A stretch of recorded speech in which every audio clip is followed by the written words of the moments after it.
Hmm, oke.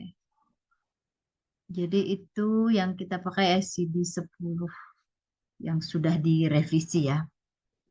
Atau bisa kamu cari di Google apa sudah ada LCD 11 belum? Coba kamu cari dulu. Sudah ada LCD 11 atau masih LCD 10 yang kita pakai?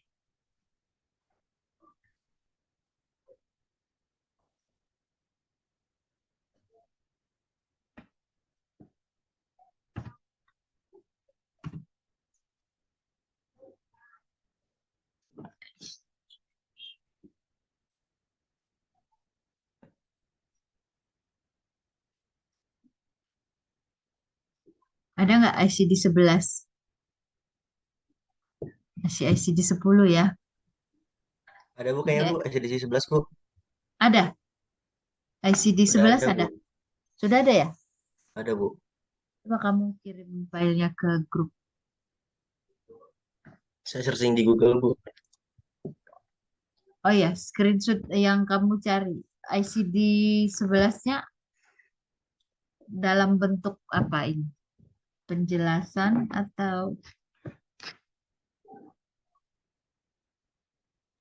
Saya coba lihat. kirim screenshotnya di grup ya bu. Boleh, boleh, boleh.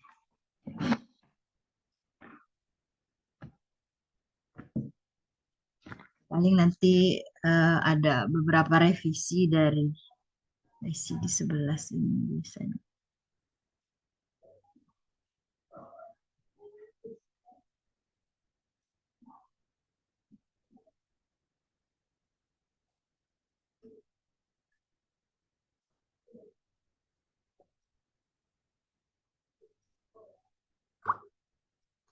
Bentar ya, kita lihat dulu.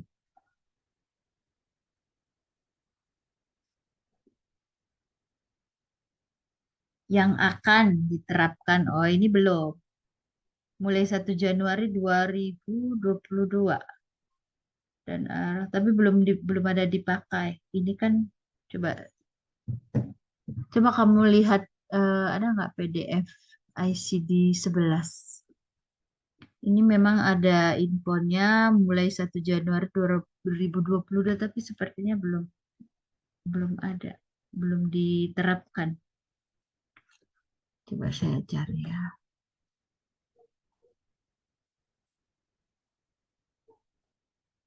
ICD.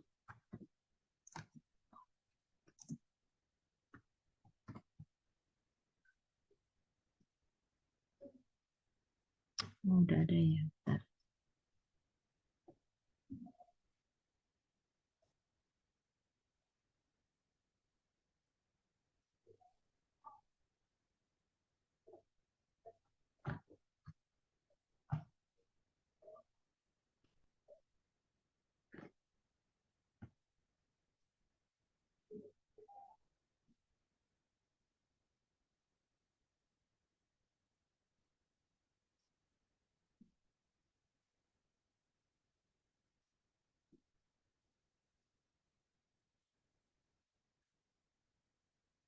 Ini ada yang bahasa Inggris. Konten modal.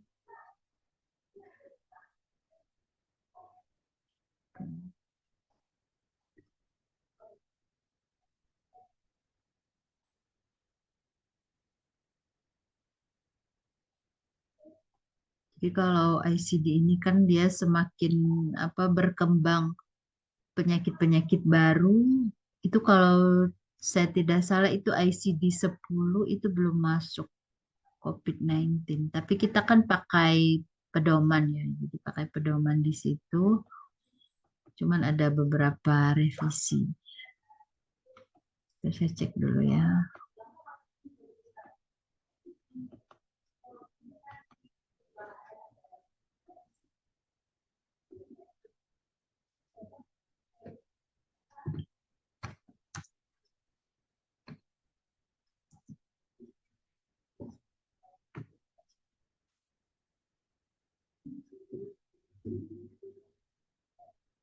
Hmm.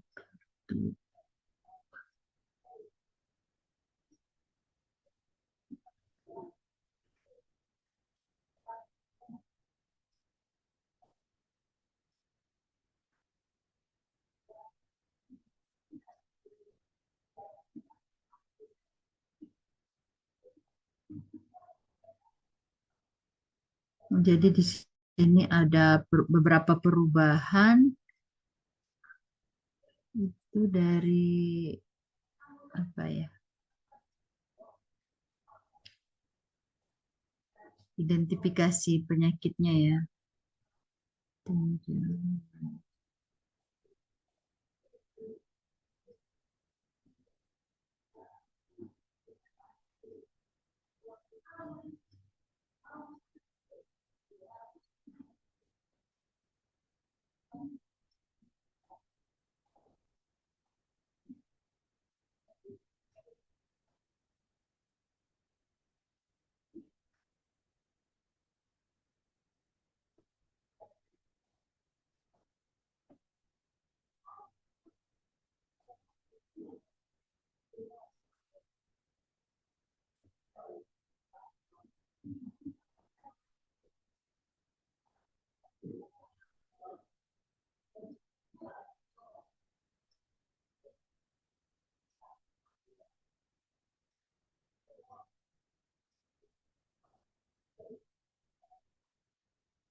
Nanti apa namanya?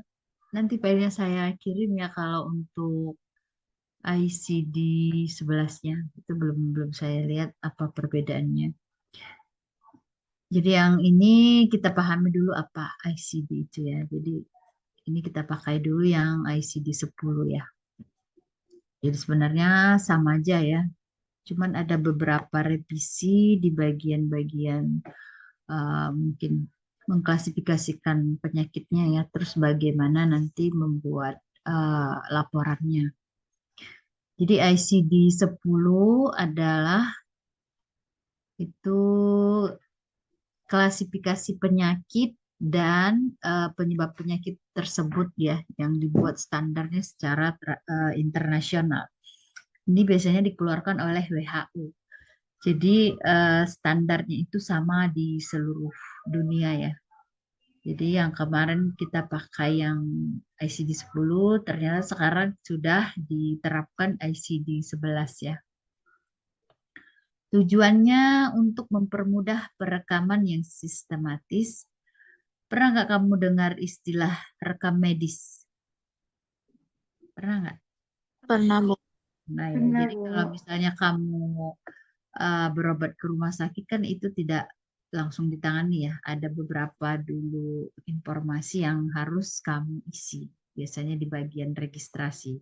Kecuali kadang-kadang ada beberapa yang eh, gawat dia, gawat darurat langsung ke IGD, tapi sesudah itu nanti ada diurus bagian administrasinya ya.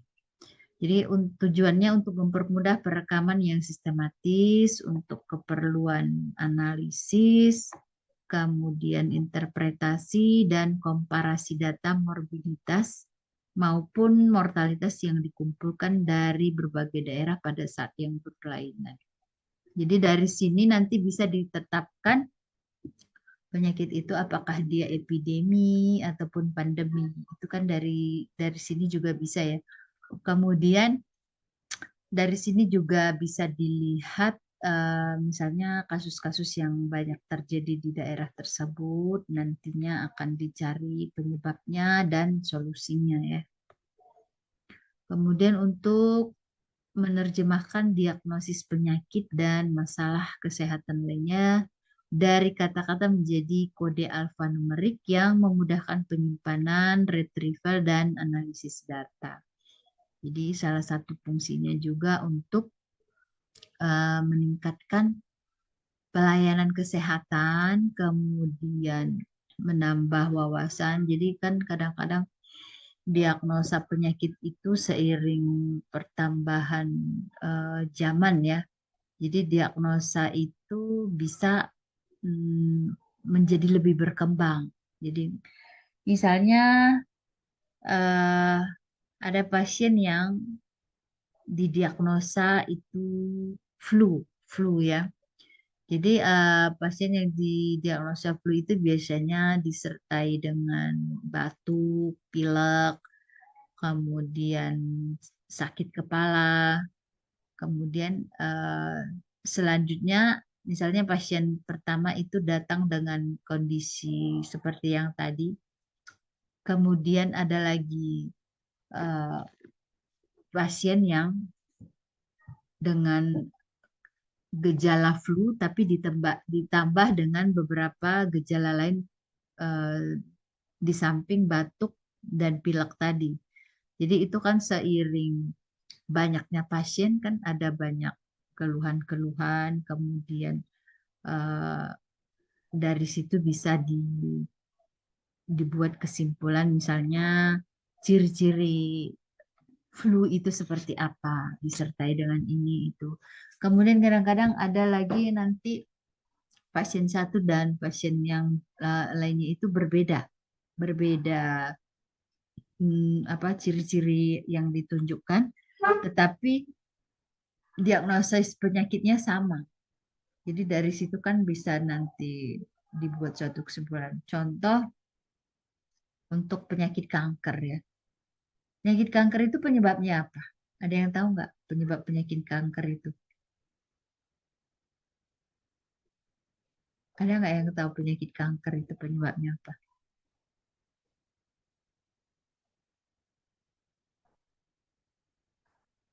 Jadi kalau penyakit kanker itu dia biasanya akumulasi di dalam tubuh ya, akumulasi di dalam tubuh. Contoh misalnya ada orang yang mengatakan bahwa jangan makan Indomie terlalu banyak, nanti malah jadi penyakit kanker.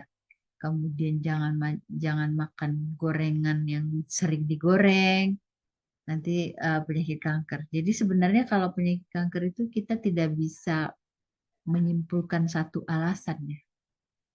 Karena ini maka sakit kanker nggak bisa karena dia itu akibat dari akumulasi di dalam tubuh maka terbentuk radikal bebas yang tidak bisa di apa namanya dikoordinir oleh tubuh sehingga dia akan mengganggu sel-sel yang normal.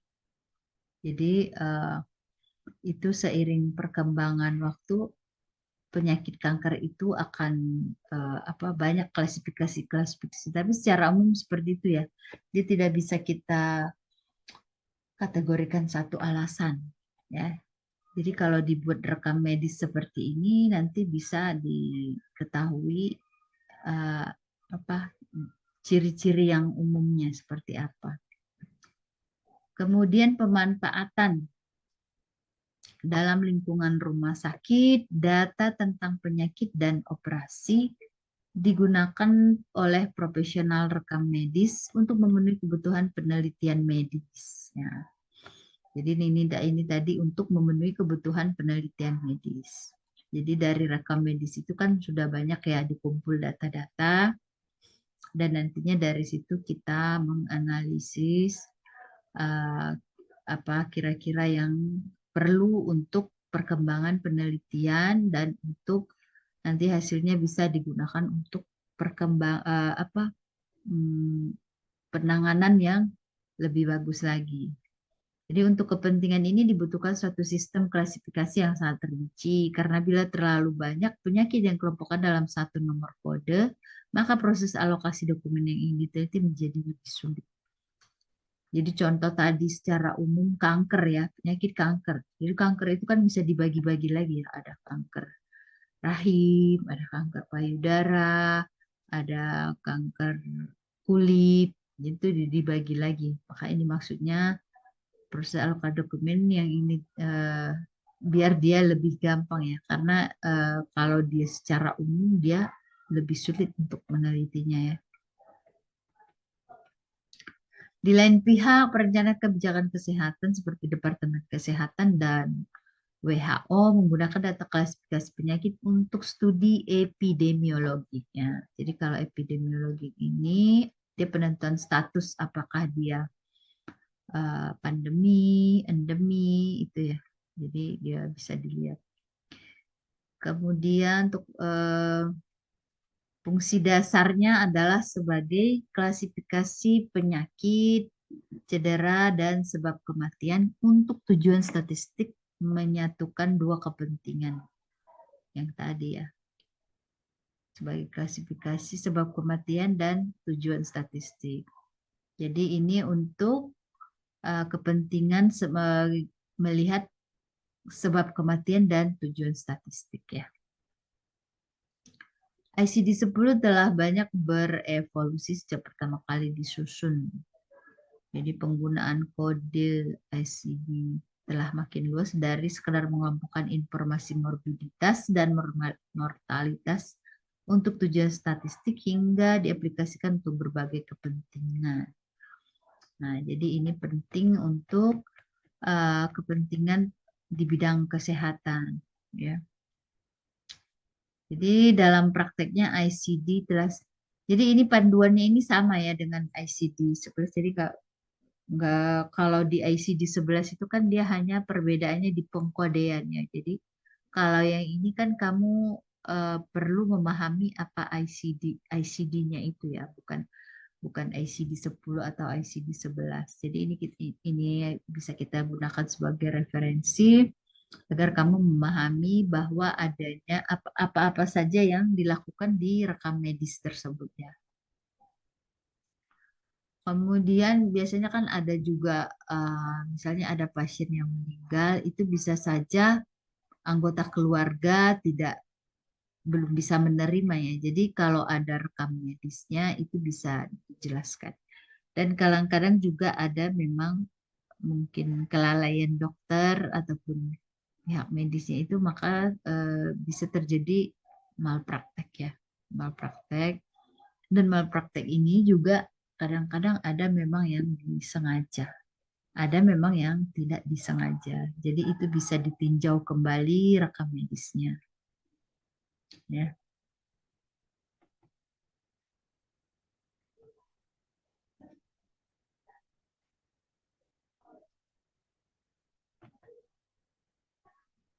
Kemudian nah ini implementasi di Indonesia. Edisi revisi ICD 9. Jadi nanti kalau implementasinya ini yang dipakai sekarang adalah ICD 11 ya, di mana berisi tentang ICD 10 yang sudah direvisi ya. Jadi yang sebelumnya itu. Jadi kalau di sini ICD 10 itu isinya adalah revisi dari ICD 9. Kalau yang ICD 11 itu isinya adalah revisi dari ICD 10. Jadi semakin hari itu harus selalu diperbaharui ya, sesuai dengan perkembangan dari eh, penyakit ya, penyakit. Kemudian struktur dan isi. Volumenya terdiri atas 3 volume. Volume 1 berisi klasifikasi utama. Volume 2 merupakan pedoman bagi para pengguna. Volume 3 itu indeks alfabetik bagi klasifikasi. Kemudian ada struktur dan penggunaan volume 1. Bagian terbesar volume 1 memuat klasifikasi utama terdiri dari kategori 3 karakter dan daftar tabulasi dari inclusions dan subkategori 4 karakter. Jadi ini kode-kodenya. Ini kode-kode. Jadi kode-kodenya ini nggak harus kamu hafal ya. Volume 1 berisi tentang morfologi neoplasma. Klasifikasi dari morfologi neoplasma digunakan bila perlu sebagai kode tambahan untuk mengklasifikasi tipe morfologis neoplasma. Kemudian daftar tabulasi khusus. definisi, dan regulasi nomenklatur. Kemudian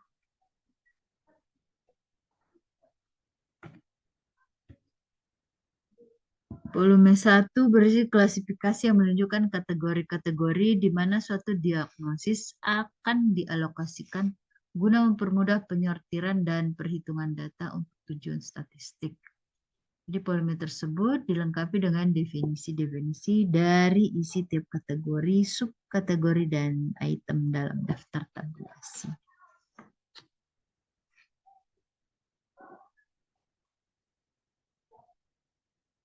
Struktur dan penggunaan volume 2. Volume 2 berisi deskripsi tentang sejarah ICD berikut struktur dan prinsip klasifikasi. Dan struktur penggunaan tiganya. Kemudian ada susunan indeks alfabetik dalam volume 3. Bagian pertama berisi semua terminologi yang terklasifikasi dalam bab 1 sampai 19 dan bab 21 kecuali obat-obatan dan zat kimia. Jadi ini nanti ada kode-kodenya, itu ada buku panduan ya, buku panduan. Ada juga sih di apa ya, di Google itu kode-kodenya, tapi itu tidak terlalu penting buat kamu ya, kecuali kalau kamu nanti bekerja di bagian rekam medis, itu harus kamu perdalam lagi.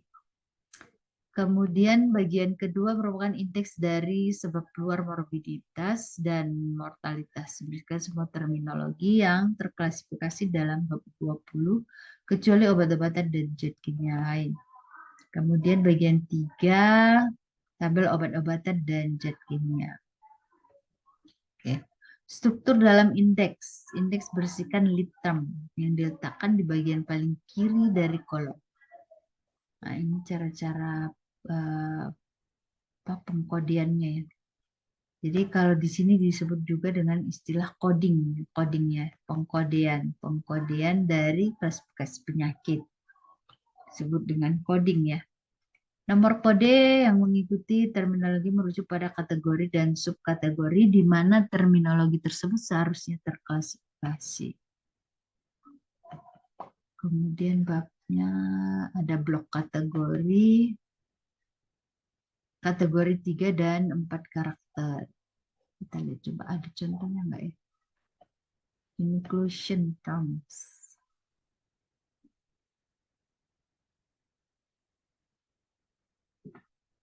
Inclusion terms.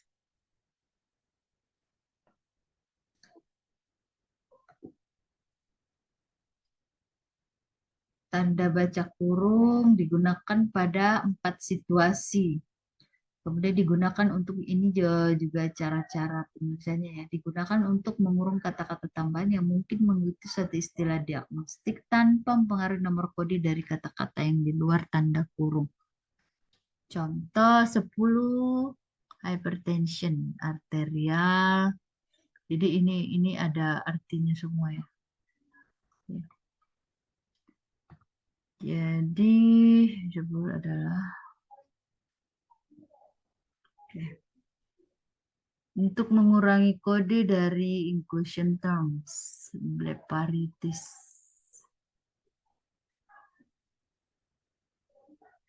Jadi kadang-kadang kalau kita yang awam itu kita lihat rekam medisnya kita nggak paham ya karena ada di dalam seperti ini ya, certain infectious and parasitic disease A00 sampai B99. Jadi di buku panduannya itu udah ada apa namanya keterangan dari sini ya, kode-kode ini ada keterangannya, misalnya infeksi dan penyakit karena parasit. Dan kemudian kalau misalnya infeksi atau penyakit karena parasit beda lagi kodenya. Jadi untuk kelompok kategori, blok kategori penyakit infeksi dan parasit tertentu berada dalam rentang kode A00 sampai dengan B99. Jadi ada rentangnya. Contoh A181. Tuberculosis of genitourinary system. Nah, ini kodenya ini ada di buku panduannya itu ya. Nah, oke. Ini juga kode-kodenya, jadi ini nggak perlu dihafal. Untuk mengurung sinonim, kata-kata alternatif yang merujuk. Nah, misalnya kalau kita apa namanya, misalnya ada pasien itu dia dari mungkin kunjungan pertama itu kedua dan ketiga kan ada ya. Jadi seperti ini overlapping lesion of lip C note 5 on page 182 ini itu sudah ada di sebelumnya. Jadi penulisannya harus pakai kurung siku seperti ini. Oke. Ini ada beberapa contoh yang digunakan dalam inclusion, brace, NEC. Ini contoh-contohnya ya yang selanjutnya. Oke, jadi yang perlu kamu pahami di ICD 10 ini adalah apa itu ICD ya. Jadi kamu harus paham apa itu ICD, kemudian tujuannya apa dan manfaatnya apa. Jadi kalau ini penjelasan semua. Jadi sebelum kuliah tadi saya tanya kan apa itu ICD. ICD nggak ada yang tahu ya. Jadi kalau sekarang kamu udah tahu ya bahwa jika kamu berobat itu ada yang namanya rekam medis. Rekam medis itu biasanya makanya kalau berobat pertama itu kan kita registrasi ya, ada nomornya. Kalau misalnya kita berobat kedua kali atau tiga kali itu biasanya dilihat kembali catatannya. Tujuannya itu apa? Untuk lebih menentukan diagnosa yang spesifik ya. Misalnya hari ini dia datang, contohnya flu ya, flu. Kemudian dokter memberikan resep obat sejenis paracetamol, ternyata belum sembuh. Kemudian dia datang lagi yang kedua kali. Ditanyakan lagi keluhannya apa, sampai nanti dia bisa diobati dan diagnosanya menjadi tepat ya. Jadi itu perlu rekam medisnya. Terus kadang-kadang ada juga yang saya bilang tadi keluarganya tidak terima ya. Misalnya ada yang meninggal. Jadi itu bisa kita lihat apa yang menyebabkannya. Misalnya dalam melakukan operasi, tiba-tiba si pasiennya itu kondisi tekanan darahnya drop, itu kan bisa dilihat ya riwayat kesehatannya itu dari rekam medisnya. Dan misalnya kalau dia untuk berobat selanjutnya itu kan ada mungkin beberapa obat yang dia alergi yang tidak boleh diberikan, itu bisa dilihat dari situ. Jadi sebenarnya kalau berobat itu makanya kalau kebanyakan orang kan ada yang namanya dokter pribadi ya. Jadi dokter pribadi itu salah satu tujuannya begitu, nggak ganti-ganti. Jadi bisa dilihat riwayat sakitnya seperti apa. Jadi pengobatannya lebih tepat ya. Karena kan kalau penyakit, misalnya penyakitnya yang kompleks ya, itu nggak bisa diagnosanya sekali, hanya sekali. Bisa jadi si pasien itu juga tidak memahami sakit yang dia derita gitu. Jadi harus ada kerjasama. Jadi kan biasanya kan pasien itu ngasih keluhan ya, keluhannya seperti apa, nanti dokternya yang mendiagnosa, oh kamu sakit ini gitu. Dan jadi kadang-kadang kalau salah memberikan informasi, dokternya juga salah memberikan diagnosa. Kecuali kalau dilakukan check up semuanya, tapi kan nggak apa sih namanya kurang efektif ya seperti itu. Biasanya kan pasiennya banyak ya. Jadi kalau seperti itu memakan waktu yang cukup lama dan juga biayanya lebih mahal gitu. Oke, ada yang mau ditanyakan tentang ICD ini? Jadi ICD yang sudah kita pakai sekarang itu adalah ICD 11 ya, bukan ICD 10 lagi. ICD 11 itu isinya adalah revisi dari ICD 10. Dan sebenarnya tujuannya sama untuk rekam medis, sama ya yang di atas ini.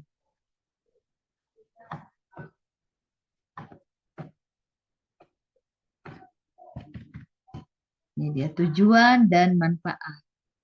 Jadi ini pengertian ICD 10, kemudian tujuan dan manfaatnya, kemudian ya itu saja sih. Kalau kode-kodenya nggak perlu. Oke, ICD yang sudah dipakai. Ini seperti struktur dan penggunaan belum itu nggak terlalu perlu. Yang penting kamu paham apa itu ICD, kemudian tujuannya dan manfaatnya.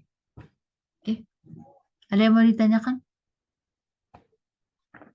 Ada kira-kira? Yang tidak hadir siapa? Sophie. Sepertinya ada yang tidak hadir. Dimas, Ibu izin orang tuanya masuk rumah sakit. Oh, Dimas ya. Iya, Dimas. Oke. Oke, ada lagi yang lain? Ada yang mau ditanyakan? Oke, kalau tidak ada, kita kuliah hari ini kita cukupkan ya. Sampai jumpa di minggu depan. Masih online ya, Sophie? Baik, Ibu. Ya, nanti linknya seperti biasa kamu yang kirim. Oke, selamat pagi dan selamat melanjutkan aktivitas. Saya keluar ya dari grup. Terima kasih, Bu. Ibu. Sama-sama. Terima kasih, Bu.